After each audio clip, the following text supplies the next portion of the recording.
Get a Better Broadcast, podcast and voice over voice. Hello, I'm Peter Stewart. I've hosted thousands of radio and TV shows and podcasts as well. I've been a voice trainer for the BBC, don't you know? Travelling around the United Kingdom and abroad as well, teaching people how to read out loud, how to present for all the big major networks, Radio 1, 2, 3, 4 and 5, and also TV stations, the BBC News Channel, local and regional TV and radio stations as well. At one point I was the only voice trainer or voice coach, presentation coach in the whole of the BBC. So I kind of got a bit of pedigree, hope you don't mind me saying, in this stuff. And what I've realised over the years, studying this, training in it, Central School of Speech and Drama in London, for example, most voice trainers overlook a couple of three really critical body parts and the role they play in helping you get a better voice. So let's spend a few moments doing just that here and now with a few considerations. Yesterday I said that today we're going to be talking about two. Yeah, two. Your two eyes.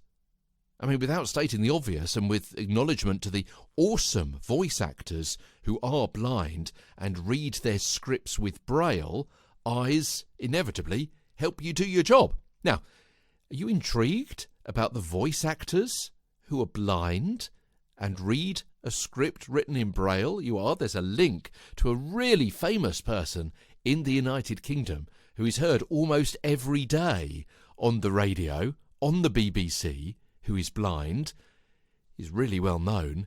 It's one of the most popular programmes in the whole of the United Kingdom, but I would wager that not many people who listen to him know he's blind. If you're intrigued, check out the voice notes today. Obviously, you use your eyes, not just to clearly read the words that you have to say, but also the notes that you've made alongside the text with added instructions and following what others are saying so you know when to start. Yeah? Sharp visual focus will reduce verbal slips and so increase your confidence and so increase the sound of your voice. Because it's not just the notes that you've scribbled alongside, is it? It's also maybe in a radio situation someone pointing at you for your cue, for example, that kind of thing, seeing a red light go on. It's not purely seeing though. Your eyes need to track and dart across the page, glance ahead to see your next cue as well. If you're doing some voice acting, glancing ahead to see what the last few words are from one of your colleagues, one of the other voice actors. Know how you're reacting to something. Being able to dart your eyes, as I say, across the script, across a page, to be able to immediately glance at a page and to see how that script is laid out, where words are capitalised. There may be a word that you have to put a bit more colour into, if it's a proper noun. For example, we looked at this hundreds of episodes ago, and I'm sure we will again in the future. How long those sentences are, how they're laid out on the page. Is there a rhythm to them which you're more likely to see much more quickly if you've got good eyesight, if you've got eyesight? I won't go into details about eye health. That's not my area, apart from mentioning just a few things.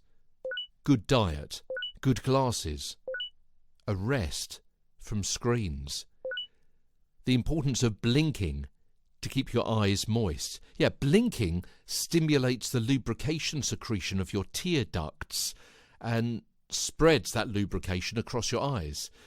And also the possible use of eye heat masks to relieve eye fatigue and soreness. The importance of refocusing at different distances. And sleep.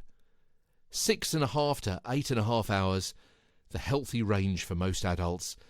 And it not only benefits your eyes, but your whole voice, your whole body, your whole brain.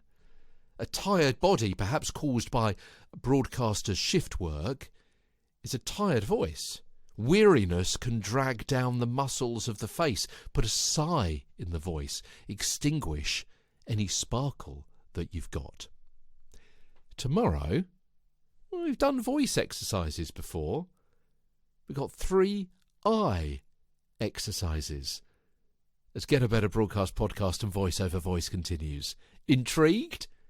It's original, it's unusual, and it's only heard here on Get a Better Broadcast podcast and Voice Over Voice.